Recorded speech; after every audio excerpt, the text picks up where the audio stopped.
Muy buenas noches para cada uno de ustedes. Reciban un cordial saludo.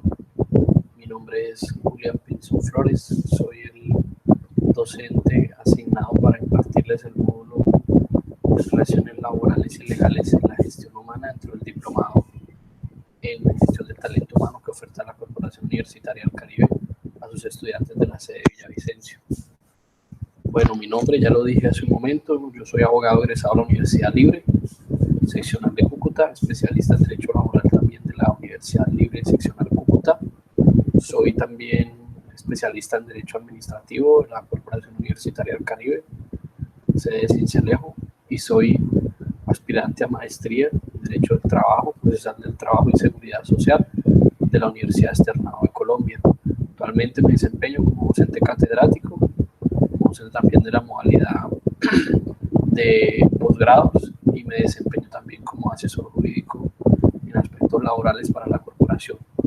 Entonces, en la oportunidad de hoy iniciaremos por explicarles a los estudiantes cuál va a ser el componente de este módulo, pero lo más importante es decirle a ustedes que la finalidad del módulo no es entrar a reforzar conocimientos básicos que se tienen en materia de derecho laboral y en el manejo de las relaciones de trabajo, sino que la importancia de este módulo, o el enfoque que le queremos dar a este módulo, es profundizar en algunos temas que sabemos que necesitan cierto refuerzo por parte de los estudiantes, toda vez que los van a enfrentar en el ejercicio cotidiano del manejo de una relación laboral al interior de una organización, en cualquiera de sus escalas, bien sea una pyme, sea una pequeña, una gran empresa, o sea un emprendimiento con una nómina de trabajadores pequeñas. Son situaciones que se presentan en el manejo cotidiano de las relaciones laborales que han de tenerse en cuenta por parte del administrador.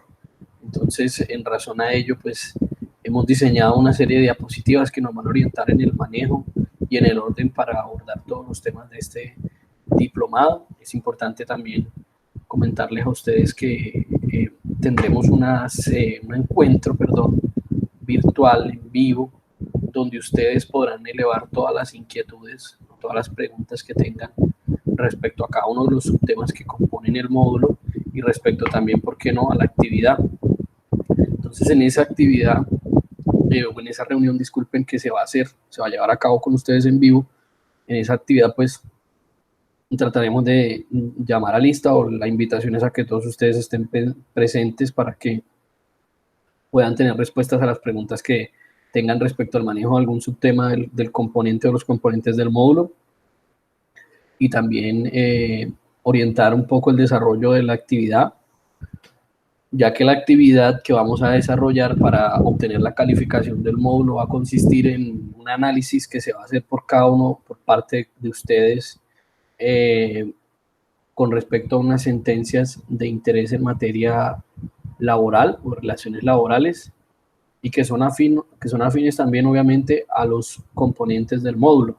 Entonces es importante que se presenten o logren conectarse o traten de asistir a ese encuentro virtual, toda vez que ahí pues absolveré las preguntas, y ese será el canal para que ustedes puedan tener ese medio de comunicación con el docente, el suscrito. Entonces, bueno, iniciemos propiamente dicho ya como tal con la temática que vamos a abordar en este módulo, y es pertinente presentarles a ustedes las diapositivas que nos van a servir de orientación para el desarrollo de las mismas.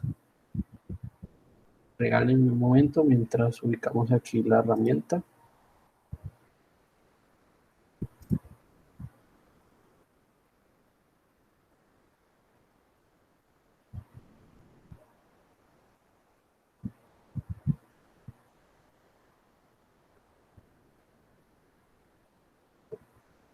Un momento, por favor.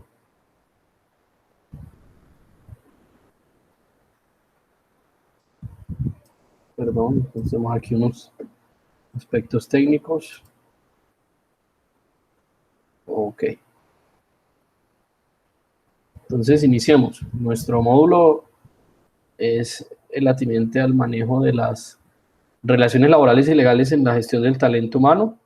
Quiere decir que el manejo de las relaciones laborales Y de ahí también va de la mano el asunto de que les estaba mencionando hace un momento. Esto no pretende, digamos, volver a socializar algunos componentes básicos de lo que es el manejo de una relación laboral, por cuanto ustedes ya debieron, pues, digamos, en el desempeño, en el desarrollo del pregrado, haber tenido claro. Igual forma, el día de los encuentros virtuales, pues pueden hacer las preguntas que bien es de recibo, cualquier pregunta que quieran hacer, no importa si es de algún tema básico del área, si se quiere reforzar algún conocimiento, algún concepto, con gusto se les orienta. Entonces, bueno, les presento el esquema de trabajo. Ese esquema de trabajo que vamos a tener consta de una serie de subtemas que son los siguientes. Primeramente tendremos los elementos esenciales de la relación de trabajo, pero es un análisis a esos elementos esenciales de la relación de trabajo en una cuestión comparativa entre un contrato de prestación de servicios y un contrato de trabajo. Acto seguido, hablaremos de la disciplina y el poder subordinante en la relación de trabajo desde el enfoque del manejo de los procesos disciplinarios al interior de una organización. Como tercer componente del módulo tendremos el muy importante tema del salario, los elementos que lo constituyen y las libertades de las partes para desalarizar algunos pagos, es decir, para manejar el tema de los pagos que no constituyen salario. Acto seguido, y encaminado sobre la misma línea del tema del salario, encontraremos el punto atinente a descuentos al salario, embargos, cómo se manejan los embargos, qué se debe hacer ante la concurrencia de los embargos, cuáles embargos se pueden aplicar a determinados trabajadores, cuáles no. Y lo más importante, que también es importante decirlo a estas alturas, es explicar, digamos, a través de unos ejercicios prácticos, ¿no? Esa es la metodología que empleo como docente y la que vamos a manejar con ustedes. Posteriormente trabajaremos en los principios fundamentales del trabajo en la Constitución Política. Concretamente los encuentran en el artículo 53. Yo he de compartirles una guía donde un autor, un doctrinante en materia de derecho del trabajo, hace una explicación muy puntual de cada uno de esos principios, ya que son muy importantes a la hora de aplicar la legislación laboral. Después pasamos al campo del derecho laboral colectivo, porque todo lo que hemos dicho hasta este momento es derecho laboral individual, y pasamos al campo del derecho laboral colectivo, es decir, del manejo de las relaciones laborales desde el enfoque de las relaciones que existen entre una organización empresarial y una organización sindical. Eso es lo que abarca el derecho colectivo del trabajo, que lo encuentran en la parte segunda del Código Sustantivo del Trabajo. Aquí en el tema de organizaciones sindicales abarcaremos el tema de manejo de la persecución sindical, también abarcaremos el tema de los conflictos colectivos de trabajo y por último haremos un abordaje de lo que es una convención colectiva y un pacto colectivo de trabajo.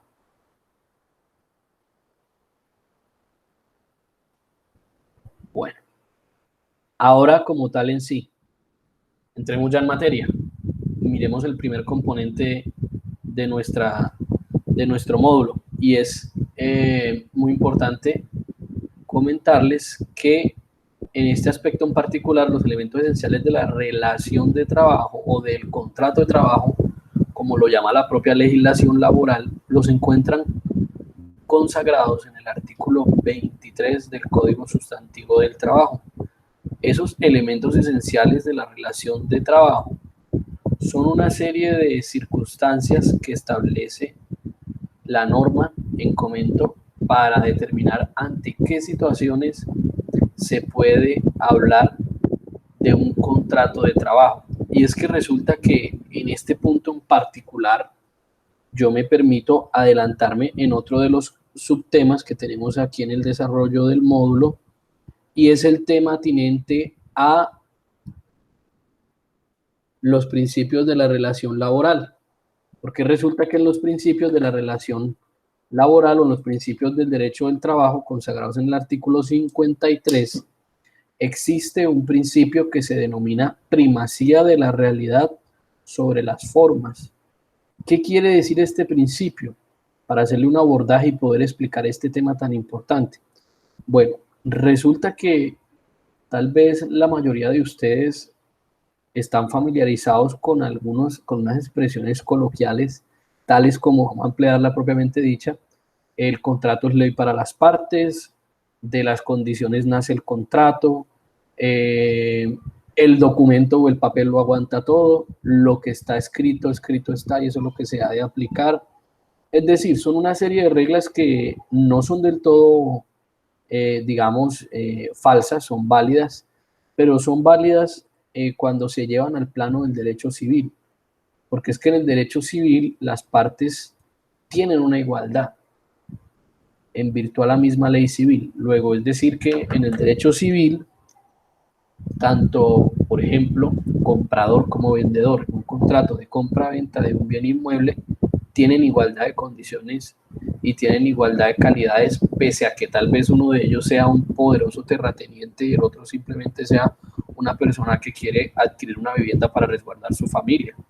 Ahí dentro de algunos criterios de igualdad material, uno diría no hay igualdad material, pero resulta que en el derecho civil esa igualdad se presume. Luego todos somos iguales para el derecho civil, ¿cierto? Y en el derecho civil también, digamos, aplica ese principio rector que es el tema de el documento lo aguanta todo, por decirlo de cierta forma coloquial, o que el contrato es ley para las partes.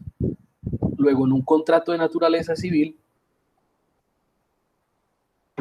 poco se le presta atención a la norma civil, es decir, pues obviamente hay unos marcos o hay unas reglas mínimas para manejar ciertos negocios, pero digamos que en el derecho civil es más importante la voluntad de las partes, toda vez que pues hay un amplio margen de maniobrabilidad en el acuerdo del negocio y en las condiciones del negocio como tal en sí.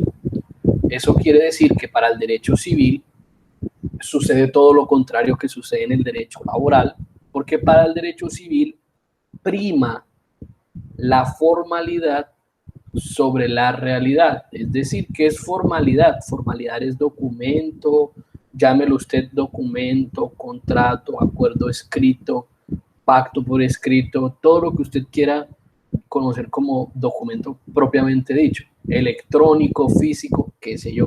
Y realidad es lo que va sucediendo en la cotidianidad del manejo de esas condiciones. Por ejemplo, le doy un caso. Para el derecho civil, si usted hace un contrato de arrendamiento, en la formalidad dice que el canon de arrendamiento se tiene que pagar los primeros 5 días de cada mes, ¿cierto? Pero resulta que las partes, o digamos el arrendatario, que es quien debe pagar el canon, se acostumbró a que pagaba el día 7 de cada mes. Y el arrendador recibía su dinero y no decía nada. Mañana, este arrendador puede alegar que este arrendatario incumplió con lo que está en el documento, es decir, incumplió en la formalidad. Luego, en la realidad, ¿qué pasó? Algo contrario, usted está pagando fuera de la fecha, pero en la formalidad usted debió haber pagado el 5, por lo tanto, usted tiene que pagar un interés moratorio. Y ahí cierro el ejemplo. Vamos al plano de las relaciones de trabajo. En las relaciones de trabajo no existe el criterio de igualdad. El derecho del trabajo parte de la base de que existe desigualdad.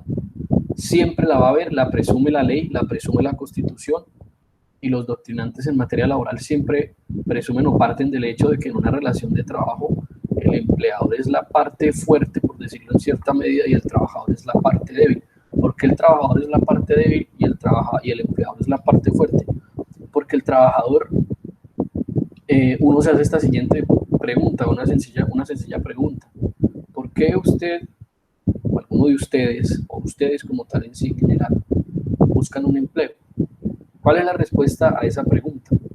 ¿Por qué yo busco un empleo? ¿Por qué yo estoy trabajando? ¿Por qué me ocupo? Si yo empiezo a preguntarle a cada uno de ustedes, varios de ustedes me van a decir, mire, yo lo hago porque necesito trabajar para percibir un ingreso, para poder pagar mi formación académica.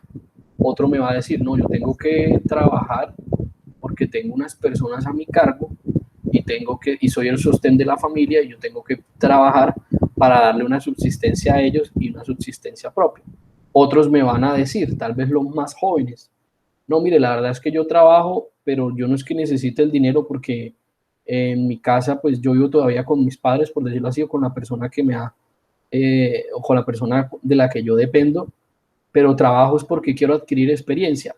Esa respuesta a esa pregunta, ¿a qué nos lleva a establecer? A que cada uno de nosotros lo hace por una situación de necesidad, pero no una necesidad como que falte plato de comida en la mesa, ni porque falte alguna, digamos, satisfacer alguna necesidad, sino porque la necesidad de trabajar está inminente con el desempeño y la superación del ser humano.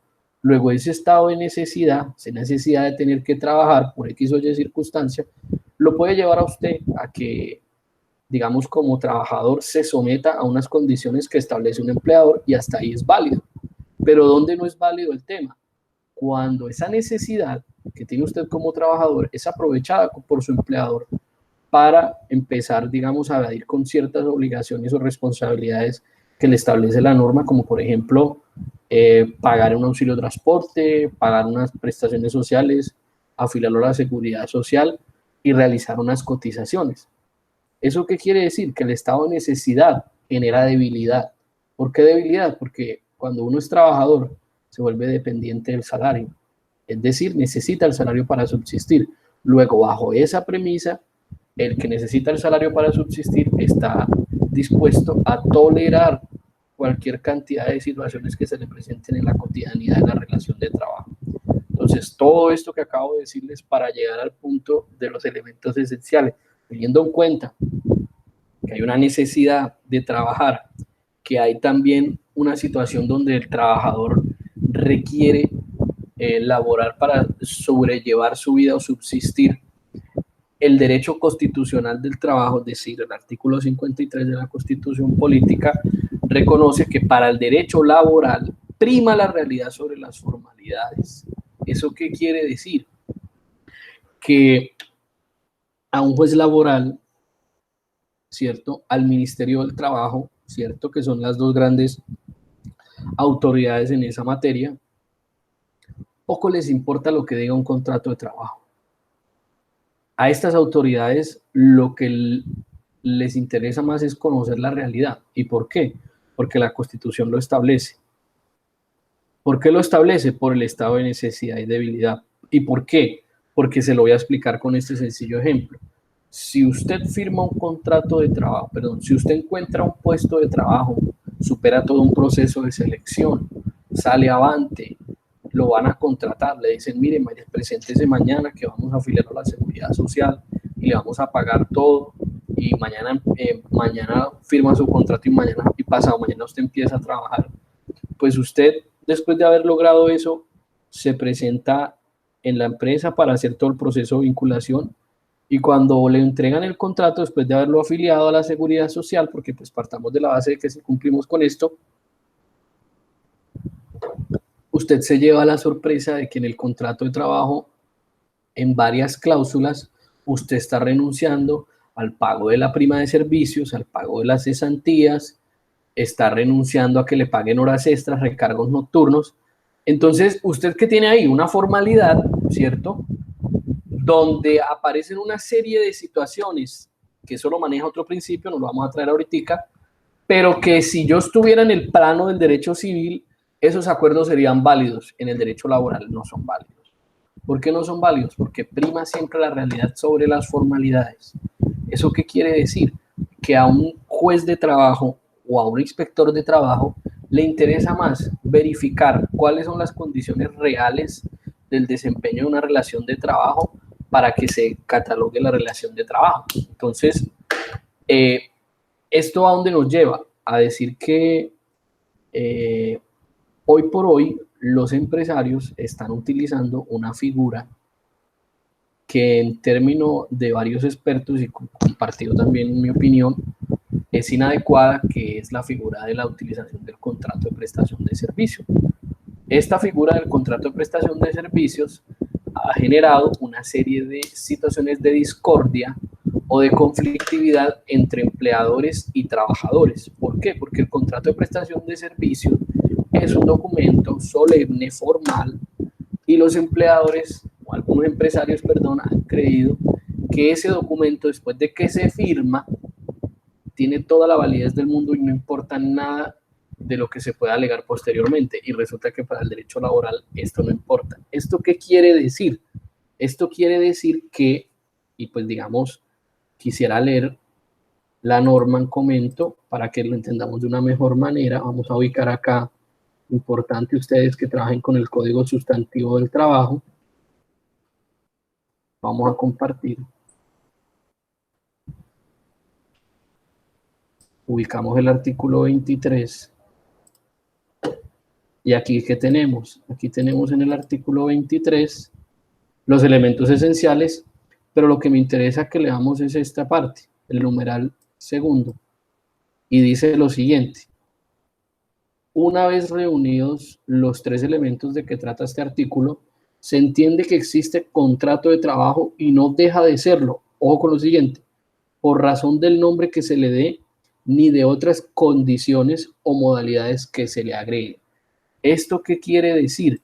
Que para la ley laboral, el tema de la primacía de la realidad sobre las formas es un tema de gran importancia. Luego, sobre él se cimenta muchos de los conflictos en materia de trabajo y sobre él se cimenta también la aplicación e interpretación de las normas laborales. Entonces, con esto, ¿a dónde quiero llegar? A lo siguiente. Es decir, que para el derecho del trabajo no importa que usted haya firmado un documento que diga contrato de prestación de servicios, ¿cierto? Ni que dentro de ese contrato denominado prestación de servicios usted encuentre una cláusula que diga que regule el tema de exclusión de una relación de trabajo, porque los que conocen esta forma contractual me pueden corregir si no es así. En la mayoría de estos contratos de prestación de servicios siempre viene inmersa una cláusula que dice: se considera que este contrato no es un contrato de trabajo ni genera relación de trabajo, por lo tanto no hay pago de prestaciones sociales ni de seguridad social.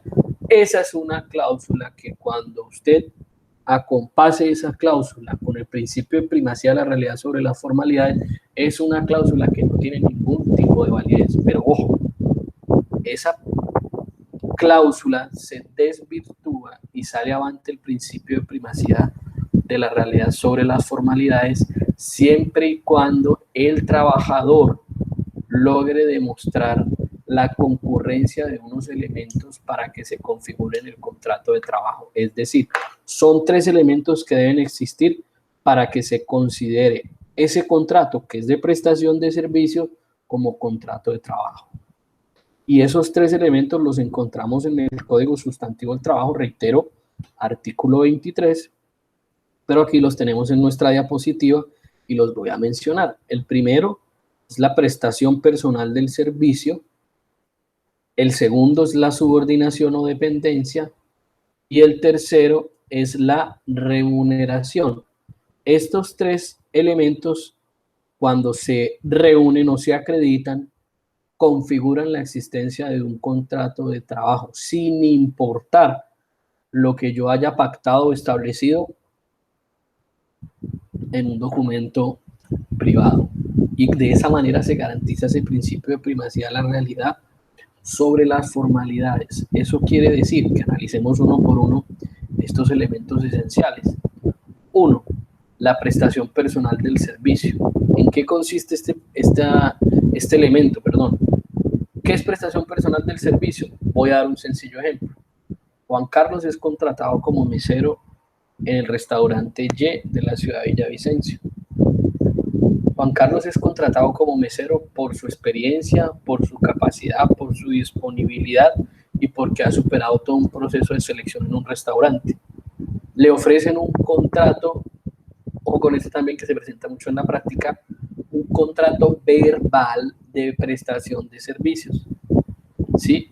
Donde le establecen que le van a hacer un pago por el turno que haga y también, o con esta otra figura que también se maneja mucho en los restaurantes o con los meseros, le van a hacer un pago de un salario integral, ¿cierto? Es decir, que le van a hacer un pago diario donde se incluye salario, prestaciones sociales, seguridad social y donde también este trabajador va a tener que cumplir unas órdenes de quién, del administrador del negocio.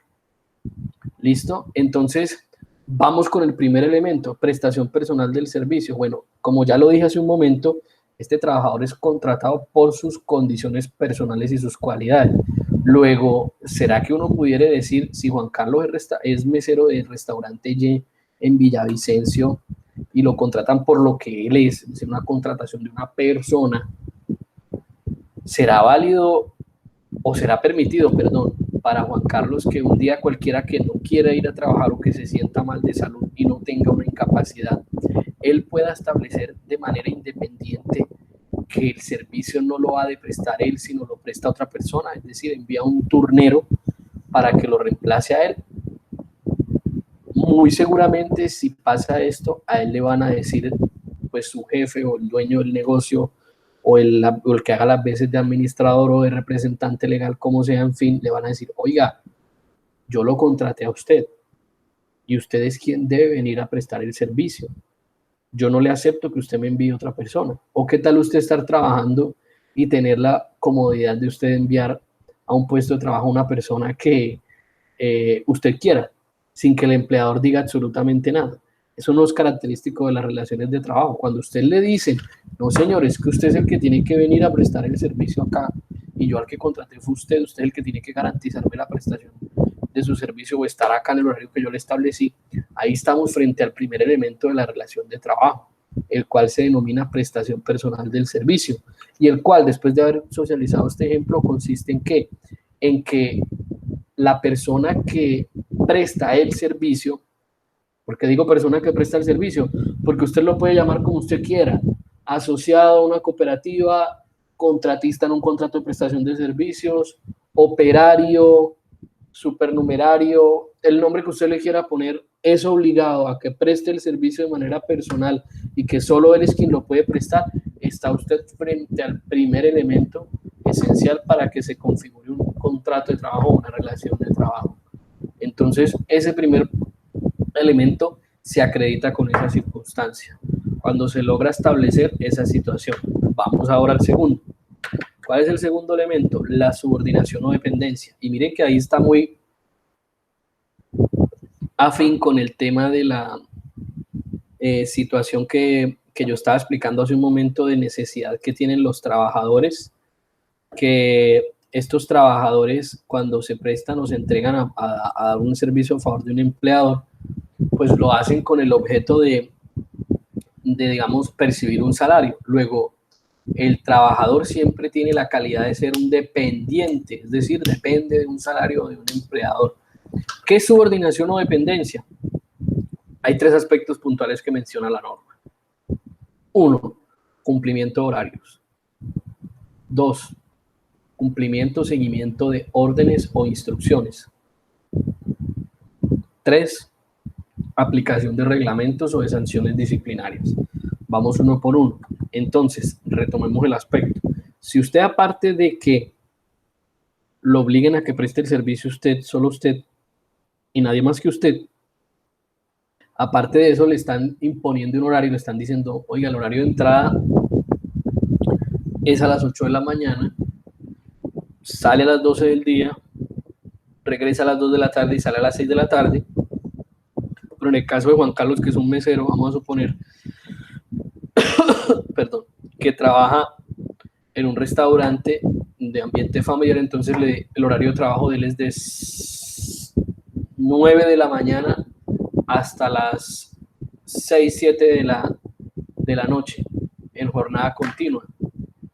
Cuando a él le dicen su horario de trabajo es de tal a tal hora, se está configurando uno de los subelementos del factor denominado subordinación o dependencia. Entonces, ojo con eso. Vamos con el otro. Seguimiento de órdenes o instrucciones. Ahí vamos al otro aspecto puntual en relación con ese mismo caso que acabo de exponer. Si a usted lo obligan a cumplir un horario o le dan una orden de cumplir un horario, ¿qué es eso? Es una orden.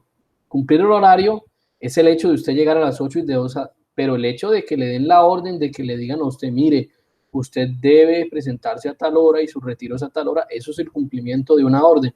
O que sencillamente el empleador o el contratante, o como lo quieran ustedes llamar, porque volvemos a lo mismo, le pueden poner el nombre que quieran, la condición que quieran adoptar y la forma que se quiera establecer.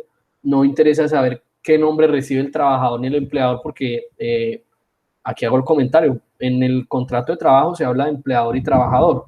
En el contrato de prestación de servicios se habla de contratante, que sería el empleador, y contratista, que sería el trabajador. Y mire, son diferentes nombres de las partes, pero pues igual es la misma circunstancia. Volviendo al punto, si a usted le dicen debe presentarse a tal hora, ¿eso qué es? Eso es una orden, una instrucción que le está dando su empleador.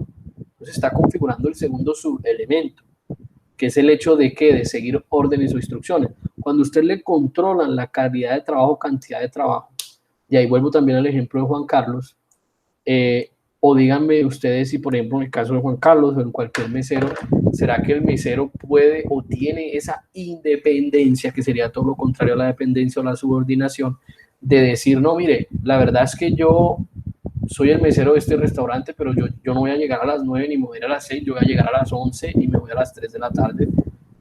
Todos sabemos que el cargo de mesero es un cargo puramente subordinante.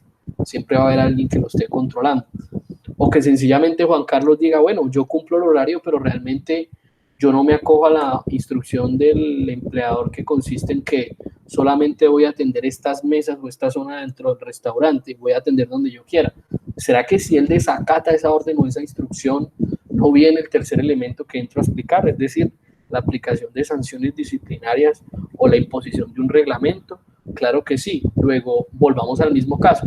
¿Qué pasa si mañana, que estamos a 25, sin estar en el contexto que estamos, él tiene que ir a trabajar y no lo hace? ¿Cuál va a ser la consecuencia? Uno, no le van a pagar el día porque no se presentó a trabajar, eso es de lógica. Y dos, dependiendo de la empresa que sea, le van a aplicar una sanción disciplinaria, que puede consistir en qué, aparte de descontarle el salario, en hacerle un registro de una amonestación con copia a la hoja de vida, o suspenderlo, dependiendo también de la gravedad de la falta. Entonces, ahí tenemos ya, los tres elementos que componen el factor de subordinación o dependencia en una relación laboral. Esos tres elementos pues constituyen todo lo que es subordinación o dependencia. Luego, bajo el uso del poder subordinante, este empleador puede imponer órdenes o instrucciones respetando la dignidad humana, ¿cierto? Puede hacer el cumplimiento de horarios también respetando el parámetro legal, cuál es el horario máximo legal en Colombia, 48 horas a la semana, pero pues si se quiere trabajar más tiempo se puede hacer con un permiso del ministerio y pagando un trabajo suplementario, no estamos negando el hecho. Y lo otro, el aspecto de los reglamentos que los establece el empleador en cada empresa. Luego, por ejemplo, en el caso de Juan Carlos,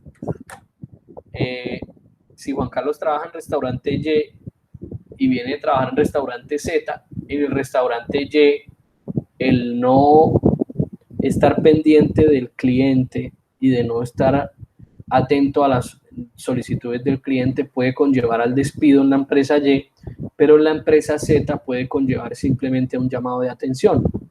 Entonces, con esto, ¿qué quiero decirles? Que cada empresa tiene sus propios reglamentos o políticas que tienen que también respetar unos derechos mínimos que son la dignidad humana y los derechos fundamentales de cualquier ser humano, que están consagrados ahí en la Constitución Política del artículo 11 al 41, pero el hecho es que esos reglamentos los puede establecer el empleador de manera libre, y de esa manera, pues obviamente estaríamos frente al tema de subordinación o dependencia.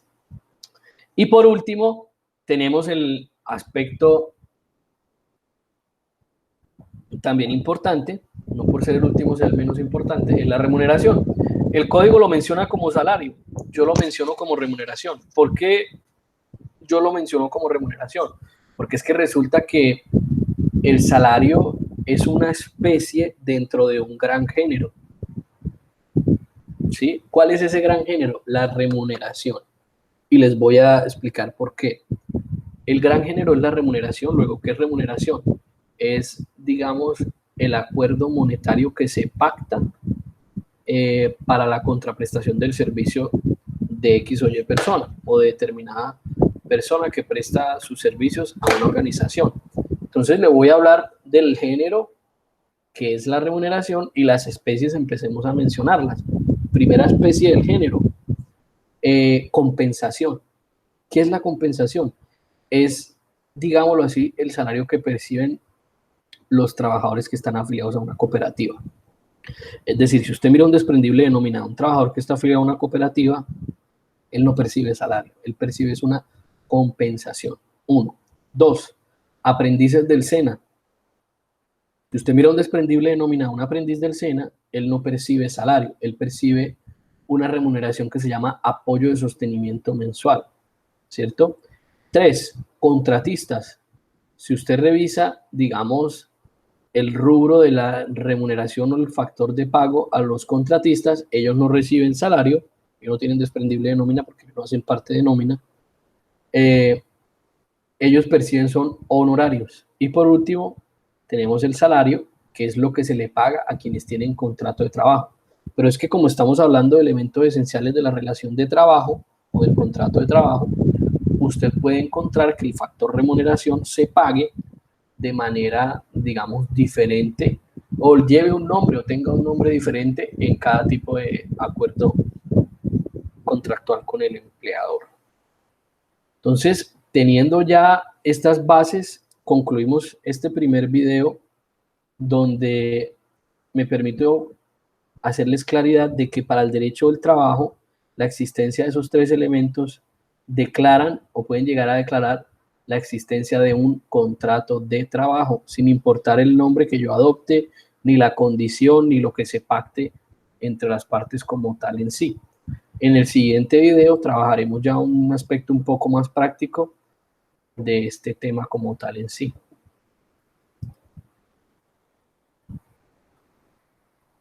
Muchas gracias a ustedes, pendiente de la parte 2 de este video.